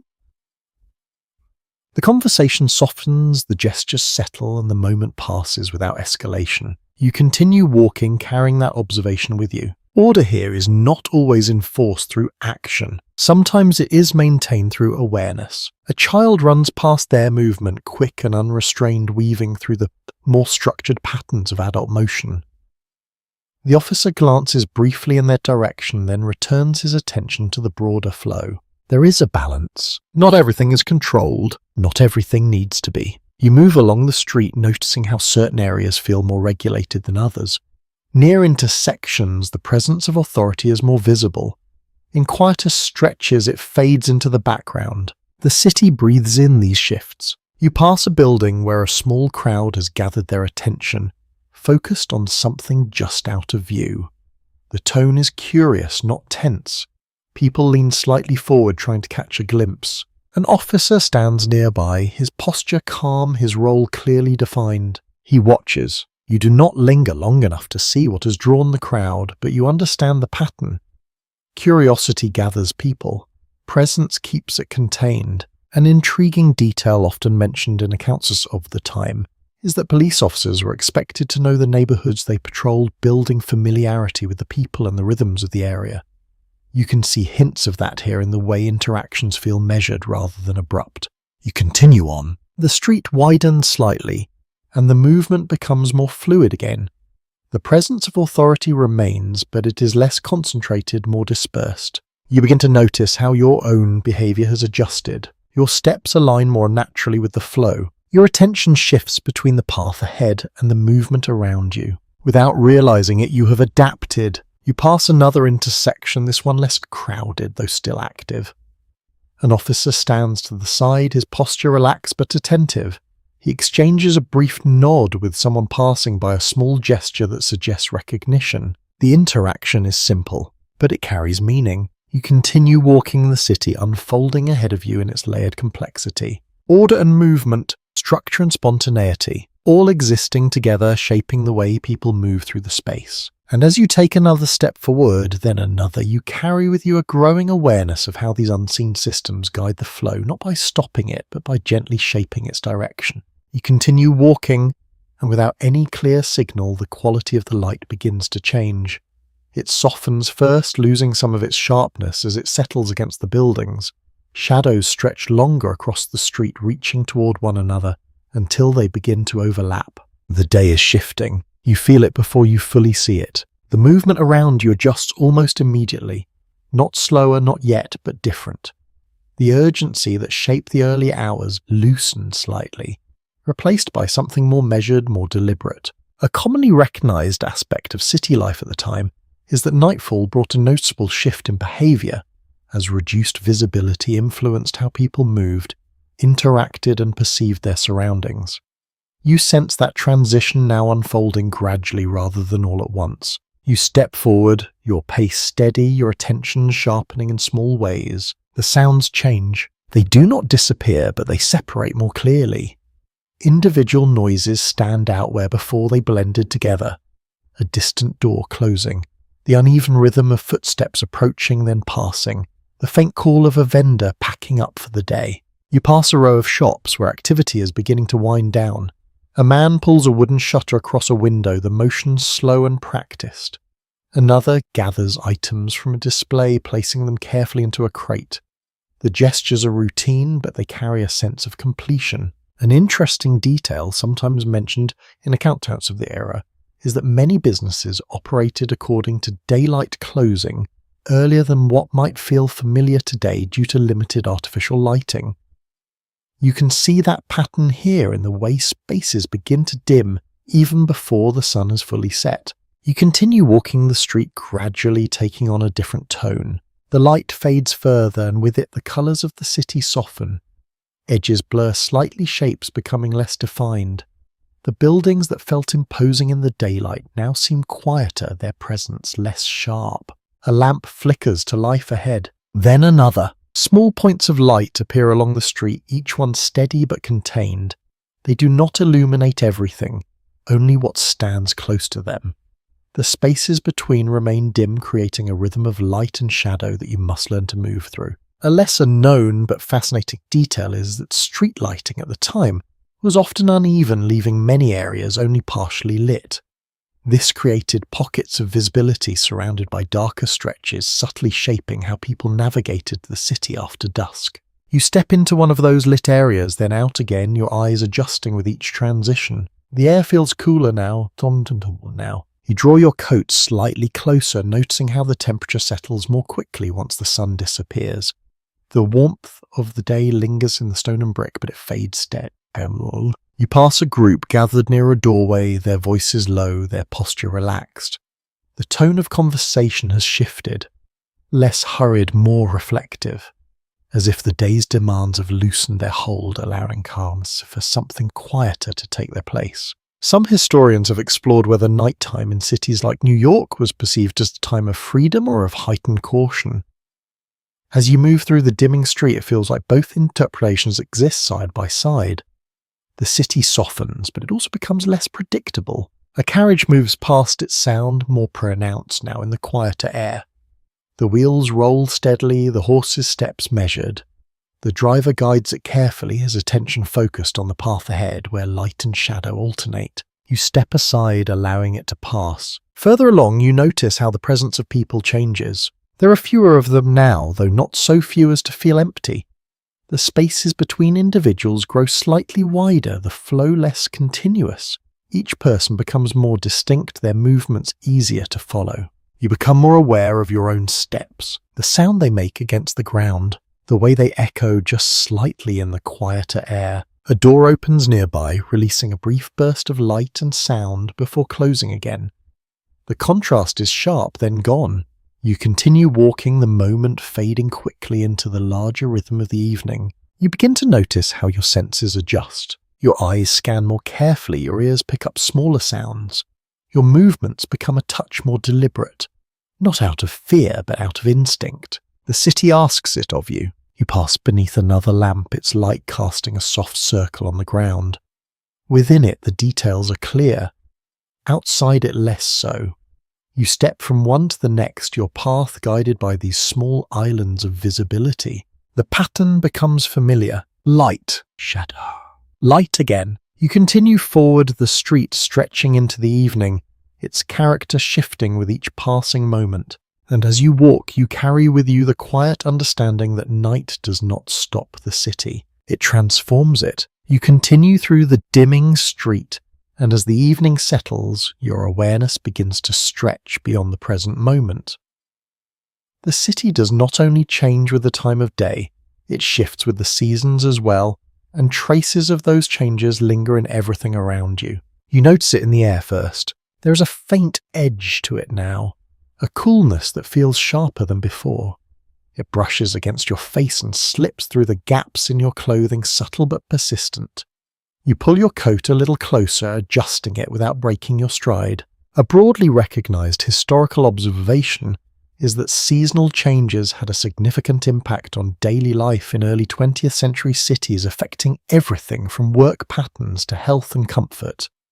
You can feel that influence here, even if only in small ways. The street around you carries mods of it. Some people move with an added layer of clothing, their movements slightly more restricted. Others walk quickly as if trying to generate warmth through motion. The atmosphere itself seems to respond to sounds travelling differently in the cooler air, sharper and more defined. You step forward, your breath visible for just a moment before fading. A small intriguing detail is that heating in many buildings during this time was uneven, often relying on coal stoves or shared systems that did not distribute warmth equally. You imagine the interiors of the spaces you about. You have passed some warmer than others, some holding onto the cold long after the doors have closed. You continue walking the street, revealing subtle variations shaped by the season. A vendor stands near the corner, his cart arranged with items that seem suited to the cooler air. Steam rises from a container, drifting upward in soft curls. The scent is comforting, richer than the sharper smells of the day. People gather briefly, their hands extended toward the warmth before moving on. You slow for a moment, letting the heat brush against your fingers. Then you step back into the flow. Some scholars have reflected on whether seasonal hardships in cities like this were more difficult than in rural areas, or whether access to goods and services balanced those challenges. As you move through the street, it feels like both possibilities exist, depending on where you stand and what you have. You pass a doorway where a faint glow spills onto the ground. Inside, figures gather close to a source of warmth, their posture relaxed in a way that suggests comfort. The contrast between inside and outside feels more pronounced now. You notice how people linger near such spaces, even if only for a moment. A child walks beside an adult, their hand held firmly, their steps shorter but quick. The adult adjusts a scarf around the child's neck, the gesture practiced and gentle. The child leans slightly into the warmth of that attention, then continues walking. You watch them for a brief moment, then move on. The street itself carries signs of wear shaped by the season.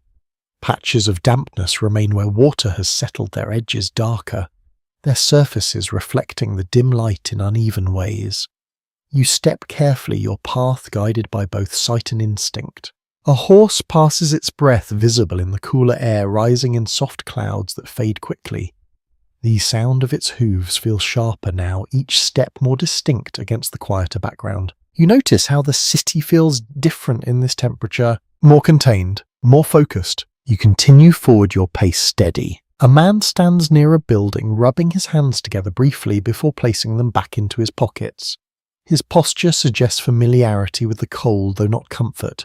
He shifts his weight slightly, then resumes his walk. An often overlooked aspect of seasonal life is how it shapes small behaviours, the ways people adjust without fully noticing.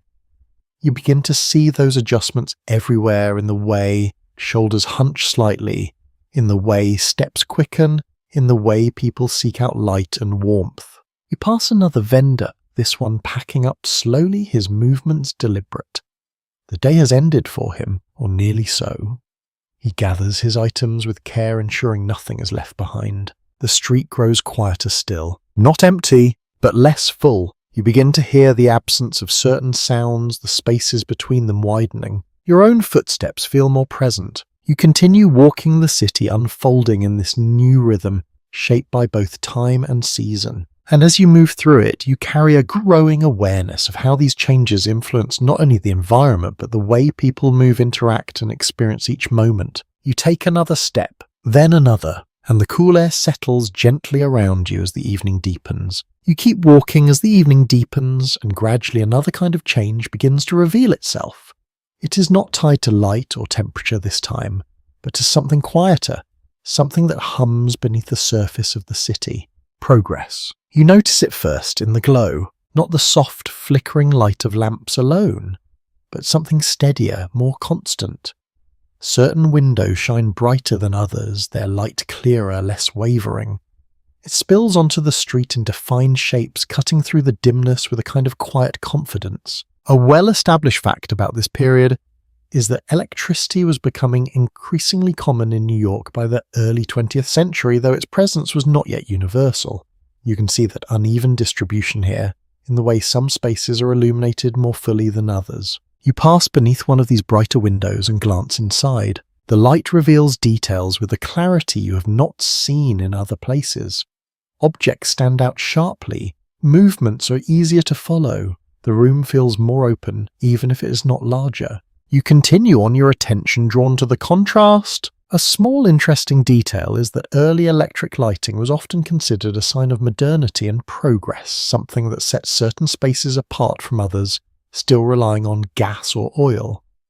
You begin to understand how that distinction might shape perception, even from the street. Further ahead, you notice a thin line stretching between two buildings, faint but visible against the darkening sky. A wire, then another. They cross above the street in subtle patterns, connecting points you cannot fully trace. You follow them with your eyes, noticing how they disappear into walls, reappear, further along, forming a network that exists just beyond easy reach. You walk beneath them, unaware of their presence, without fully understanding their paths. Some scholars have examined how the introduction of technologies like electricity and the telephone began to reshape communication and daily routines, though the pace of adoption varied widely across different parts of the city. As you move through this space, you can feel that uneven change unfolding around you. You pass a building where a faint ringing sound drifts out through an open window. It is brief, then gone. You pause for a moment listening, but the sound does not return. Inside, you imagine the presence of a device still unfamiliar to many, something that connects voices across distance in ways that would have seemed remarkable not long ago. You continue walking. The street here feels slightly more ordered, though, not less alive. The newer elements do not replace the old ones. They exist alongside them, creating layers of experience that overlap rather than erase. A horse-drawn carriage passes beneath a line of electric wires. The old and the new move together. You step aside, watching as the carriage continues on its sound, steady, its motion unchanged by the presence above it. You begin to notice how these advancements do not transform the city all at once. They settle in gradually, quietly, becoming part of the background before they are fully understood. You pass a shop where a small sign glows, faintly, its light steady rather than flickering. The effect is subtle but noticeable. It draws your eye more easily than the dimmer lights around it. You slow for a moment, observing how people respond. Some glance at it briefly, their attention caught. Others pass without noticing, their focus elsewhere. Change does not affect everyone equally. You continue on your step steady. The street stretches ahead, its familiar rhythm now layered with these new elements. The wires above the brighter lights, the faint hints of devices and systems that extend beyond what you can see. You begin to understand that the city is not fixed. It is shifting, expanding not only in space but in possibility. A man stands near a doorway, adjusting something in his hands before stepping inside. You catch a brief glimpse of a lit interior, then the door closes and the image disappears. You move forward, the moment fading quickly. The air remains cool, the light dim but steady in places, uneven in others. The sounds continue though, now you hear them differently, not just as noise,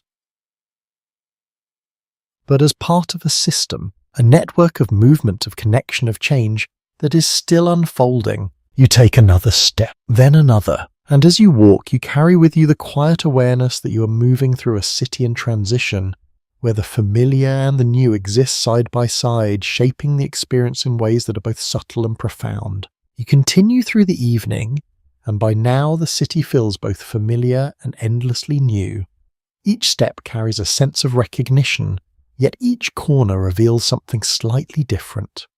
The rhythm no longer surprises you in the same way, but it still holds your attention. You begin to notice something quieter beneath everything else. Expectation. It is not visible in any single place, but it lingers in the way people move in the direction of their gaze, in the choices they make without speaking. Think them aloud. A commonly accepted understanding among historians is that cities like New York drew people with the promise of opportunity, even when the reality was uncertain and often difficult.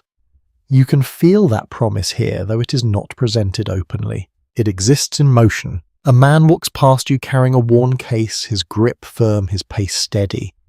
There is a sense of purpose in the way he moves, as if he's following a path that only he can see. You wonder where it leads. You continue forward. A woman stands near a doorway, speaking quietly with someone inside. Her posture suggests hesitation, but also determination. After a moment, she steps away, her expression composed, her direction clear. These small moments begin to stand out to you. Not dramatic, but meaningful. A lesser-known detail often mentioned in personal accounts from the time is that many people arrived in the city with specific ambitions, sometimes shaped by stories they had heard rather than experiences they had lived.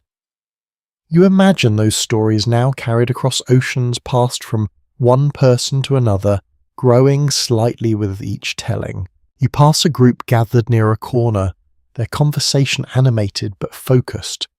You catch fragments of words that suggest plans, possibilities, decisions being weighed.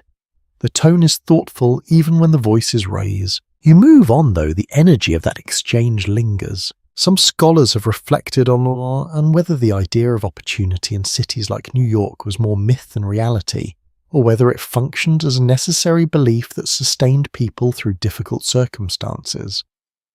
As you walk, it feels like that belief is woven into the fabric of the place itself. A child runs past their laughter, brief but bright, cutting through the more measured tone of the evening. It fades quickly, but it leaves a trace. You continue walking. The street stretches ahead, its lights uneven, its movement steady. You notice how people carry themselves differently now. There is less urgency than in the morning, but also less distraction than earlier in the evening. It feels reflective. A man pauses near the edge of the street, looking up at the buildings, as if measuring something in his mind. After a moment, he lowers his gaze and continues on his steps, slightly more certain. You find yourself doing the same, looking up. The buildings rays of easy. Their windows holding fragments of light. Each one suggests a different life, a different story unfolding behind the glass. You cannot see them clearly, but you can imagine them. A family gathered around a table. Someone working late into the night. Someone resting after a long day. All of it happening at once. An often overlooked but telling detail is that many people lived with a constant sense of uncertainty, balancing hope for improvement with the realities of daily survival. You begin to understand how that tension shapes the atmosphere of the city. You step forward, your pace steady. The sounds around you soften slightly, the spaces between them widening as the night deepens. The city does not stop, but it becomes more selective in what it reveals. You pass a small shop where the lights are still on though the door is closed. Inside, a figure moves slowly, finishing tasks that could not be completed earlier. The motion is unhurried, almost reflective. You continue on. The street narrows slightly, then opens again, the familiar pattern repeating. Your steps follow without hesitation, now your body adjusting naturally to the changes. You begin to feel a quiet sense of understanding, not of every detail, but of the rhythm, of how the city holds both movement and pause, both noise and silence, both struggle and possibility. You take another step, then another. And as you move through this late hour, you carry with you the awareness that beneath everything you have seen today, there is a shared thread, a belief, however fragile, that tomorrow might offer something more. You continue walking and the city begins to quiet in a way that feels different from anything you've experienced so far. Not empty, not silent, but softened. The sharp edges of sound and movement blur into something gentler, more distant. The night has settled fully now. The lights that remain are fewer but steadier. They glow without urgency, illuminating only what is necessary. The spaces between them feel wider, though you know they have not changed. You step into one of those pools of light, then out again, your movement unhurried. The street stretches ahead, but it no longer feels like something to navigate quickly. There is no longer a sense that you must keep pace with anything. The city for a moment allows you to slow. A commonly accepted reflection among historians is that even in the busiest cities there were quieter hours when the pace eased and the constant demand softened. You can feel that easing now, not as a complete pause, but as a gentle release. You walk on. The sounds that remain are simple. A distant set of footsteps, the soft creak of a door closing somewhere out of sight, the faint echo of a carriage moving far away. Each one stands on its own, no longer layered tightly together. You pass a row of buildings where most windows have gone dark.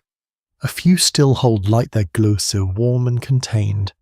You find yourself drawn to them not out of curiosity, but because they suggest presence. Someone is still awake. Someone is still moving through their own quiet rhythm. A small, thoughtful detail often overlooked is that many people use the late hours to complete tasks that could not be done during the day, or simply to find a moment of stillness within crowded living conditions. You imagine those quiet activities now unfolding behind the walls you pass. You continue walking, your steps softer, your attention less divided. The air has cooled further, settling evenly around you. It no longer feels sharp, only steady. You breathe in slowly, then out, your pace matching the rhythm without effort. The city feels different now. Not smaller, but calmer. Some scholars have considered whether these quieter hours offered a form of relief from the intensity of urban life, or whether they simply marked a brief transition before the cycle began again. As you move through this softened landscape, it feels like both ideas hold truth. You pass a doorway where a faint light spills onto the ground. The door is slightly open, and for a moment you catch a glimpse of a room inside, a table, a chair, a figure seated still. Then the door closes gently and the image disappears. You continue on. The street narrows slightly, then widens again, though the changes feel less significant now. Your focus has shifted inward, your awareness no longer pulled in so many directions at once. You notice the sound of your own footsteps, the way they fall, the way they echo just slightly in the quiet. You step beneath another lamp, its light soft and steady. The ground beneath you is clear, the path simple. You pause for a moment, not because you must, but because you can. The city does not press you forward now. It allows you to stand, to breathe, to exist within it without urgency. You look ahead. The street continues, though its details fade into the dimness. There is no need to see everything. What matters is the sense of space, the gentle presence of the place around you. You take a slow breath, then another. The air moves easily, carrying only the faintest traces of the day that has passed. You begin to walk again, your steps unhurried. The city remains, but it feels distant now, as if it has stepped back just enough to give you room. You pass one final stretch of quiet buildings, their forms softened by the night. The lights grow fewer, the sounds more sparse. And then gradually, even those begin to fade. You find yourself in a space where the city is still present, but no longer demands your attention. Only a quiet awareness remains, a sense of having moved through something vast, something layered, something alive. And now a sense of rest. You slow your steps even further, then stop. The air is calm, the light is soft, everything feels steady. You take one last breath, deep and slow, letting it settle, and then gently you allow the city to drift further away. Your thoughts begin to soften. The details you have gathered throughout the day loosen their hold, blending into something quieter, less defined. You are no longer walking, you are simply present, and the night holds you there without expectation, without urgency. Just stillness, just calm, just rest. Now as the city fades into the background of your thoughts, you find yourself drifting gently away from its streets, its sounds, its movement. The rhythm that once guided your steps now softens into something distant, like an echo that no longer asks to be followed. You can still sense, if you try, the faint hum of life continuing somewhere beyond your awareness, but it no longer requires your attention. Your breathing slows, the air feels even balanced, neither warm nor cold, simply present.